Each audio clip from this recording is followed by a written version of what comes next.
आज हम लोग बात करेंगे बोस आइंस्टाइन स्टैटिस्टिक्स के बारे में। मेरा रिक्वेस्ट है आप लोगों से, जो मेरा पहला जो वीडियो है नीड फॉर क्वांटम स्टैटिस्टिक्स, इसका जस्ट पहले वाला वीडियो आप लोग इसको जरूर देखें। उसमें डिटेल्स में आलोचना किए हैं जो दो तरह का स्टैटिस्टिक्स है। एक है क्लासिकल स्टैटिस्टिक्स जिसमें हम लोग मैक्सवेल बोल्जमैन स्टैटिस्टिक्स के नाम से जानते हैं, और दो नंबर है क्वांटम स्टैटिस्टिक्स जिसमें बोस आइंस्टाइन स्टैटिस्टिक्स है, और एक है फर्मी डिराक स्टैटिस्टिक्स। तो फर्मी डिराक स्टैटिस्टिक्स के बाद हम लोग बात करेंगे। तो बोस आइंस्टाइन स्टैटिस्टिक्स में हम लोग को इन लोग जो पार्टिकल को लेकर के जो बात की है इसको बोलते हैं बोसोन्स। तो पार्टिकल से इनडिस्टिंग्विशेबल, हम लोग दो पार्टिकल को डिस्टिंग्विश नहीं कर पाएंगे। पार्टिकल्स आइडेंटिकल है। पार्टिकल का जो स्पिन यहाँ पर जो माना गया, जो बोसोन्स वैसे पार्टिकल होंगे जिसका स्पिन होगा इंटीग्रल स्पिन। जैसे एग्जांपल है आपका फोटोन्स और हाइड्रोजन एटम, हीलियम एटम, ये कुछ कुछ एग्जांपल है आपका बोसोन्स का। तो इंटीग्रल स्पिन उन लोगों का होगा 0 1 2, इस तरह से स्पिन उन लोगों का होगा।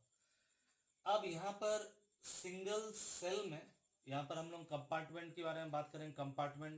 कंपार्टमेंट के अंदर कुछ सेल के बारे में बात करेंगे। यहाँ पर हम लोग डीजेनरेसी को लेकर के हम बात करेंगे। पहला वीडियो में भी हम डीजेनरेसी के बारे में बताया। तो यहाँ पर कोई रेस्ट्रिक्शन नहीं है। जैसे मैक्सवेल बोल्जमैन स्टैटिस्टिक्स में any number of particle can occupy a single cell था, यहाँ पर भी any number of particle can occupy single cell यहाँ पर होगा। तो एग्जाम्पल के तौर पे हमारे पास बोस आइंस्टाइन स्टैटिस्टिक्स में एक सिस्टम को हम लोग कंपार्टमेंट में डिवाइड हम लोग कर देंगे। सिस्टम को कंपार्टमेंट में, तो ये एक सिस्टम है। यहाँ पर हमारा कंपार्टमेंट है, जैसे 1 नंबर 2 नंबर 3 नंबर 4 नंबर, आयत प्लस 1, वैसा करते करते n कंपार्टमेंट हमारे पास है। तो यहाँ पर जो n नहीं, हम लोग मानते हैं k कंपार्टमेंट हमारे पास है, k कंपार्टमेंट। अब हम लोग यहाँ पर जो आयत जो कंपार्टमेंट है उस कंपार्टमेंट को हम लोग लेंगे, आयत कंपार्टमेंट को। हर एक कंपार्टमेंट के अंदर कुछ ना कुछ सेल्स होंगे। जैसे एग्जांपल के तौर पे आयत कंपार्टमेंट में कितना सेल होंगे ना, सेल का संख्या होगा GI। इसी GI को हम बोलते हैं डीजेनरेसी। तो यहाँ पर एग्जांपल के तौर पर मान लीजिए यहाँ पर आयत कंपार्टमेंट में सेल कितना है, मान लेते 2 सेल है। और आयत कंपार्टमेंट में कितना पार्टिकल है ना, इस कंपार्टमेंट में पार्टिकल का संख्या होगा N1, इसमें होगा N2, इसमें होगा N3, तो इसमें होगा कितना, आयत कंपार्टमेंट में कितना होगा ना Ni। तो Ni हमारे पास कितना है, एग्जांपल के तौर पे जस्ट समझाने के लिए बोल रहे। Ni हमारे पास कितना है ना, 3 पार्टिकल हमारे पास है। पार्टिकल कैसा है, पार्टिकल है इनडिस्टिंग्विशेबल। पार्टिकल कैसा है, इनडिस्टिंग्विशेबल है। पार्टिकल आइडेंटिकल है। पार्टिकल का इंटीग्रल स्पिन होगा। तो हमारे पास बहुत सारे कंपार्टमेंट है, उसमें से हम एक कंपार्टमेंट के बारे में बात करेंगे और इसी के आधार पर दूसरे कंपार्टमेंट को भी हम लोग एक साथ ले लेंगे। तो एग्जांपल ले रहे हैं, आयत कंपार्टमेंट का एग्जांपल हम लोग ले रहे हैं। तो आयत कंपार्टमेंट में नंबर ऑफ पार्टिकल कितना है, नंबर ऑफ पार्टिकल जैसे इसमें कुछ पार्टिकल होंगे, इसमें कुछ पार्टिकल होंगे, इसमें कुछ पार्टिकल होंगे। टोटल जो पार्टिकल हमारा होगा n, तो n बराबर होगा कितना, N1 plus N2 plus N3 plus N4। ये हर एक कंपार्टमेंट हमारा नंबर ऑफ पार्टिकल है। और एक एक कंपार्टमेंट को भी हम लोग छोटे छोटे सेल में डिवाइड किए। जैसे ट्रेन को ले लीजिए, ट्रेन अगर सिस्टम है तो ट्रेन में हमारा बहुत सारा कंपार्टमेंट है। फिर कंपार्टमेंट के अंदर में भी तो सीट्स सब है, तो सीट्स सब को हम लोग सेल ले सकते हैं। दूसरा एग्जांपल भी ले सकते हैं, जैसे एटम अगर हमारा सिस्टम है तो एटम का जो अंदर में जो ऑर्बिट होगा वो ऑर्बिट को हम लोग ले सकते हैं कंपार्टमेंट, और ऑर्बिट के अंदर में जो ऑर्बिटल्स होगा उसको हम लोग मान सकते हैं सेल्स। तो हमारे पास ये जो सिस्टम में नंबर ऑफ पार्टिकल कितना है, n नंबर ऑफ पार्टिकल है। तो n बराबर हम लोग क्या, N1 plus N2 plus N3 dot dot ऐसा लिख सकते हैं। तो आयत सिस्टम में नंबर ऑफ पार्टिकल कितना होगा ना, Ni पार्टिकल होगा। तो अब हम लोग ये जो Ni पार्टिकल को, लेकिन ये जो आयत जो कंपार्टमेंट है, आयत कंपार्टमेंट के अंदर में भी और कुछ छोटे छोटे सेल है। तो हम लोग स्टैटिस्टिकल मैकेनिक्स के आधार पर फेज स्पेस को हम लोग ले रहे, उसमें कंपार्टमेंट है और कंपार्टमेंट के अंदर में हमारा छोटे छोटे सेल्स है।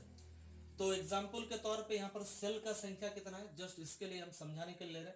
सेल का संख्या, सेल को हम लोग बोलते हैं, जैसे आयत कंपार्टमेंट में नंबर ऑफ सेल है GI सेल, इसमें नंबर ऑफ सेल है मान लीजिए G1 नंबर ऑफ, इसमें G2 नंबर ऑफ, इसमें G3 नंबर ऑफ, तो इसमें कितने नंबर ऑफ सेल है ना, Gi नंबर ऑफ सेल है। तो Ni बराबर कितना मानेंगे ना, Ni बराबर 3 मान ले रहे और Gi बराबर कितना मानेंगे ना हम लोग यहाँ पर 2 मान ले रहे। पर्टिकुलर एक एग्जांपल हम लोग ले रहे। तो अब Ni पार्टिकल को दो वेज से, दो तरीके में डिस्ट्रीब्यूट हम लोग कैसे करके करेंगे, ये हमारे पास समस्या, प्रॉब्लम हमारे पास क्या, Ni पार्टिकल को हम लोग को Gi सेल में, दो सेल में हम लोग को डिस्ट्रीब्यूट करना है। तो कितने कॉम्बिनेशन बनेंगे, Ni पार्टिकल को 2 सेल में 3 पार्टिकल है, और कैसा पार्टिकल है, इनडिस्टिंग्विशेबल पार्टिकल है, आइडेंटिकल पार्टिकल है, और इंट्रीगल स्पिन वाले पार्टिकल। इंट्रीगल स्पिन को अगर हम लोग छोड़ भी देते हैं तो पार्टिकल है कैसे, इनडिस्टिंग्विशेबल और आइडेंटिकल है, क्योंकि इंट्रीगल स्पिन यहां पर हमारा काम नहीं देगा। तो 3 ठो पार्टिकल को 2 ठो सेल के अंदर कितने वे से हम लोग डाल सकते हैं। मेरा रिक्वेस्ट है, स्टैटिस्टिकल मैकेनिक्स में जो मैक्रो स्टेट और माइक्रो स्टेट को लेकर के जो वीडियो है उसको आप लोग जरूर देख लीजिए, वहां पर डिटेल्स में इसके बारे में व्याख्या हम लोग किए हैं। तो हमारे पास सेल कितने हैं, सेल है 2 ठो सेल, Gi 2 ठो सेल है, सेल 1 और सेल 2। पार्टिकल कितने हैं, 3 पार्टिकल है। तो 3 पार्टिकल को 2 सेल में कितने पॉसिबल डिस्ट्रीब्यूशन हो सकता है, कितना पॉसिबल कॉम्बिनेशन हो सकता है, ये हम लोग निकालना चाह रहे हैं। तो एक सेल में हम लोग, जैसे यहाँ पर any number of particle can occupy single cell, particle का रिस्ट्रिक्शन तो नहीं है। तो ये है एक सेल में 3 ठो हो गए पार्टिकल और एक सेल में 0, ये एक तरह का डिस्ट्रीब्यूशन हो सकता है। या तो इसमें 0 हो सकता है, इसमें 3 ठो हो सकता है, पहले 3 ठो, इसमें 0, इसमें 0, इसमें 3 ठो हो सकता है, 2 तरह से हो गया। इसमें 2 ठो, इसमें 1 ठो हो सकता है, या तो इसमें 1 ठो या तो इसमें 2 ठो हो सकता है। चूंकि पार्टिकल आइडेंटिकल है, ये पहला चीज है, और पार्टिकल इनडिस्टिंग्विशेबल भी है, इसीलिए और पांचवा अरेंजमेंट नहीं हो सकता। तो हम लोग क्या बोलेंगे ना, 3 पार्टिकल को 2 सेल के अंदर कितना कॉम्बिनेशन हो सकता है, कितना वेज से हम लोग इसको डिस्ट्रीब्यूट कर सकते हैं ना, यह है 1 2 3 और 4। तो 4 संख्या जो हुआ 4, तो 4 इक्वल टू हम लोग क्या लिख सकते हैं, 3 + 2 - 1। तो 3 कितना है, 3 है Ni, 2 कितना है, 2 है Gi, और -1। तो हम लोग क्या बोलेंगे 3 पार्टिकल को 2 सेल में Ni + Gi - 1 वेज से हम लोग डिस्ट्रीब्यूट कर सकते हैं, माने 4 वेज से हम लोग डिस्ट्रीब्यूट कर सकते हैं। 3 + 2 - 1, 3 + 2 माने 5 - 1 माने 4 वे। 4 वे को हम लोग क्या लिख सकते हैं, Ni के जगह में अगर 50 लिखते हैं, Gi के जगह में अगर 25 लिखते हैं, तो इस ढंग से अगर हम लोग सॉल्व करते हैं तो आंसर आ जाता है ऐसा करके। तो हम लोग का जो कॉम्बिनेशन क्या बन रहा है ना, यहाँ पर हम लोग जो कॉम्बिनेशन हम लोग लेंगे, हमारे पास जो कॉम्बिनेशन बन रहा C = 4 है, 4 तरीका और 3 पार्टिकल। तो हम लोग के पास फॉर्मूला है NCR। तो क्या होता है, equal to n factorial by r factorial into n - r factorial. तो हमारे पास यहाँ पर प्रॉब्लम क्या है ना, 4 के जगह में हम लोग क्या लिखेंगे, 4 के जगह में लिखेंगे Ni + Gi - 1, और 3 के जगह में क्या लिखेंगे, 3 के जगह में लिखेंगे Ni। तो हमारे इस हिसाब से n है ऊपर में, तो ऊपर में जो है वही हम लोग को लिखेंगे Ni + Gi - 1 factorial by r factorial. तो नीचे में क्या है Ni फैक्टोरियल, फिर n - r, तो दिस माइनस r मैंने दिस माइनस Ni, तो Ni कट गया, तो Gi - 1 फैक्टोरियल। ये है हमारा, माने ये हमारा प्रोबेबिलिटी है। आयत कंपार्टमेंट में जो डिस्ट्रीब्यूशन जो होगा, पार्टिकल का जो डिस्ट्रीब्यूशन होगा इस तरह से हो सकता है। अब अगर हम लोग 1 वाला कंपार्टमेंट में लेंगे तो वहां पर डिस्ट्रीब्यूशन क्या होगा ना, यहाँ पर 1 डाल देना पड़ेगा, i के जगह में 1 डाल देना पड़ेगा। 2 वाला में लेंगे तो 2 डालना पड़ेगा, 3 वाला में लेंगे तो 3 डालना पड़ेगा। तो टोटल ये है हमारा प्रोबेबिलिटी। तो टोटल जो प्रोबेबिलिटी होगा, टोटल प्रोबेबिलिटी क्या होगा, हर एक प्रोबेबिलिटी का मल्टीप्लिकेशन होगा। तो अगर एडिशन होता तो हम लोग इस समेशन साइन का हम लोग यूज करते हैं, लेकिन मल्टीप्लिकेशन होने से ये पाई सिंबल का हम लोग यूज करते हैं। कहां से कहां तक, i = 1 to k तक, k तक हम लोग को इसको क्या करना पड़ेगा ना, इसको हम लोग को टोटल जो प्रोबेबिलिटी अगर लेना है W इक्वल टू, ये हम लोग को लेना पड़ेगा टोटल, या तो हम लोग ऐसा लिख सकते हैं W1 into W2 into W3 into W4, सबका इसका प्रोबेबिलिटी इसका प्रोबेबिलिटी सबका हम लोग को प्रोबेबिलिटी ले लेना पड़ेगा। तो टोटल प्रोबेबिलिटी में मल्टीप्लिकेशन का जगह में सिंपली हम लोग आयत वाला जो हम लोग का जो आया था आयत वाला, इसी को हम लोग ले लेंगे और इसमें मल्टीप्लिकेशन साइन हम लोग दे देंगे, ताकि जब 1 हो तो 1 1 पुट कर दे, इंटू 2 होने से 2 2 पुट कर दे, इंटू 3 होने से 3 3 पुट कर दे। तो ऐसा हम लोग कर सकते हैं। लेकिन उदाहरण के तौर पर तो हम लोग ले लिए वाला ठीक है, लेकिन Ni प्लस जी अगर हम लोग लेंगे वो 1 से बहुत बहुत बड़ा होगा यहाँ पर, क्योंकि एक कंपार्टमेंट के अंदर में जो सेल की जो संख्या और उसमें जो नंबर ऑफ पार्टिकल की जो संख्या अगर हम वो देखेंगे, नंबर ऑफ पार्टिकल का संख्या बहुत बहुत ज्यादा है, फोटोन्स की संख्या बहुत बहुत ज्यादा है। तो 1 के साथ अगर तुलना करेंगे तो ये वाला संख्या बहुत बड़ा हो जाएगा, तो 1 को हम लोग नेग्लेक्ट कर देंगे। यहाँ पर अगर 1 को रखेंगे भी तो इसका खास कोई मीनिंग नहीं है, क्योंकि ये संख्या बहुत बड़ा है, तो 1 को हम लोग हटा देंगे। तो 1 को जैसे हम लोग हटा देंगे तो ऊपर वाला क्या बनेगा, Ni प्लस जी आई फैक्टोरियल, और नीचे में n फैक्टोरियल और g फैक्टोरियल। अब हम लोग इसको लॉग ले लेंगे, ताकि स्टाइलिंग का फॉर्मूला हम लोग इसको स्टैटिस्टिकल मैकेनिक्स से बहुत इंपॉर्टेंट फॉर्मूला, स्टाइलिंग का फॉर्मूला उसको हम लोग यूज कर पाएंगे, ताकि हम लोग इसलिए हम लोग लॉग इसमें लगा देंगे। तो लॉग W, तो समेशन में जब लॉग लगेगा, इसमें भी जब लॉग, सॉरी, ये जो प्रोडक्ट वाला पाई में जब ये मल्टीप्लिकेशन में जब लॉग लगेगा तो ये समेशन के फॉर्म में आ जाएगा। तो यहाँ पर हम लोग लॉग W लिखें, तो ये हम लोग इसमें अगर लॉग लगा देंगे log m बाई m, तो log m माइनस n आएगा, ये भी माइनस आएगा, ये भी माइनस आएगा, माइनस आ गया हमारा। और ये जो मल्टीप्लिकेशन में जो था, इसमें इस तरह का एडिशन का समेशन इसमें आ जाएगा। लॉग का ये खासियत है। तो स्टाइलिंग फॉर्मूला में हमारे पास है log n फैक्टोरियल बराबर n log n minus n। तो जस्ट यहाँ पर कुछ कैलकुलेशन हम लोग को करना है। log n फैक्टोरियल का जगह में n log n minus n हम लोग लिखेंगे। तो log इसको पूरा को n अगर मान लेंगे, ये log n, ये पूरा Ni प्लस जी को अगर n मान लेंगे, तो log n फैक्टोरियल बराबर क्या होगा, n log n minus n, n log n minus n। फिर यहाँ पर भी अगर हम लगाएंगे तो क्या होगा, n log n minus n, तो यहाँ तो पहले ही माइनस था, जैसे log यहाँ पर Ni फैक्टोरियल हम दिया, तो क्या होगा Ni log Ni minus Ni, ये होना चाहिए। लेकिन अगर यहाँ पर माइनस अगर रहे तो ये माइनस के चलते यहाँ बाहर में माइनस आ जाएगा, तो minus Ni log Ni minus minus plus Ni, इसीलिए यहाँ पर हम लोग प्लस Ni लिखे। इसके बाहर में माइनस है, इसलिए प्लस Gi हम लोग लिख देंगे।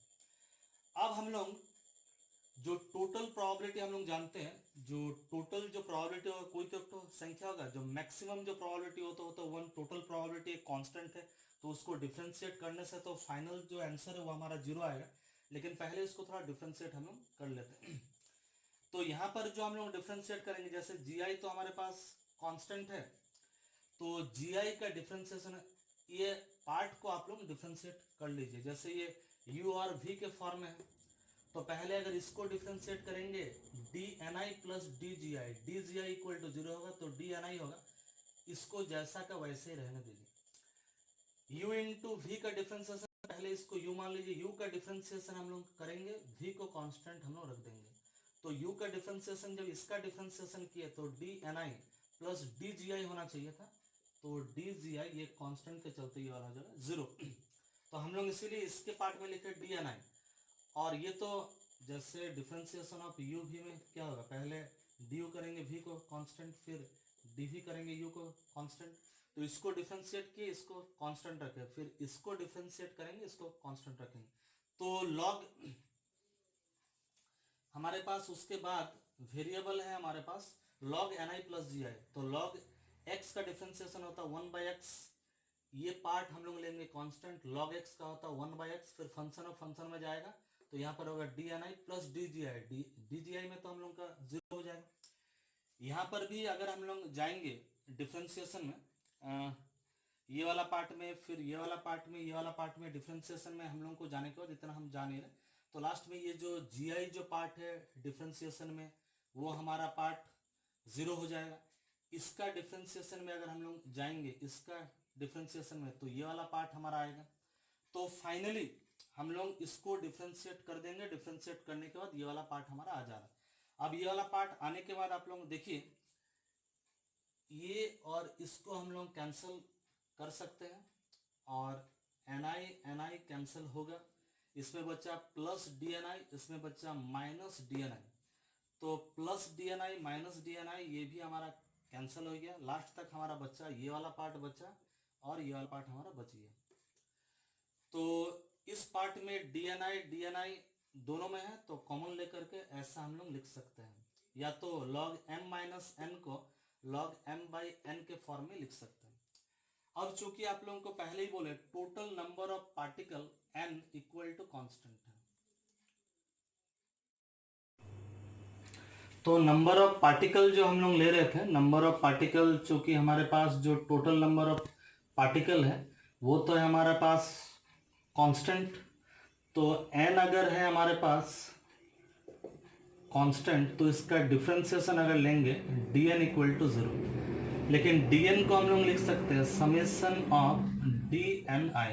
Summation of dni one i equal to 1 2 के तक हम लोग लेंगे, तो इसका मतलब है n1 plus n2 plus n3 dot dot dot dot जाएगा, तो dn या summation of dni equal to 0। इसी टाइप से टोटल एनर्जी E हमारे पास है कांस्टेंट। इस सिस्टम का टोटल, इस सिस्टम में टोटल नंबर ऑफ पार्टिकल तो सेम रहेगा, इसलिए n equal to constant, dn equal to summation of dni equal to 0। ये जो इक्वेशन 1 हम लोग निकाले, इस इक्वेशन 1 के जो एक पार्ट जो आ रहा था इक्वेशन 1 में, एक जगह में हम लोग डिफरेंशिएट करते करते जो ni था उसमें डिफरेंशिएट अगर हम लोग करेंगे तो dni हो जाएगा, तो dni के जगह में हम लोग 0 करेंगे, और डिफरेंशिएट में तो gi का जो डिफरेंशिएशन वो तो ऑलरेडी कांस्टेंट है, उसका डिफरेंशिएशन में 0 आ ही रहा था। तो E इक्वल टू कांस्टेंट, तो E इक्वल टू कांस्टेंट, तो D इक्वल टू 0 हो सकता है, लेकिन टोटल एनर्जी को हम लोग लिख सकते हैं summation of ni epsilon i। माने इसमें टोटल नंबर ऑफ पार्टिकल है n1 और टोटल नंबर ऑफ पार्टिकल का एनर्जी है मान लीजिए एप्सिलॉन 1, इसमें है n2 एप्सिलॉन 2, इसमें है n3 एप्सिलॉन 3। तो हम लोग क्या लिखेंगे ना, d equal to summation of ni epsilon i equal to 1 to k equal to ये 0 होगा। तो हमारे पास ये भी 0 आ रहा है, ये भी 0 आ रहा है, तो इसके साथ एक कांस्टेंट मल्टीप्लाई कीजिए अल्फा, 0 के साथ मल्टीप्लाई करने से वो भी 0 होगा, इसके साथ भी एक कांस्टेंट मल्टीप्लाई कीजिए बीटा, that is also equal to 0 होगा।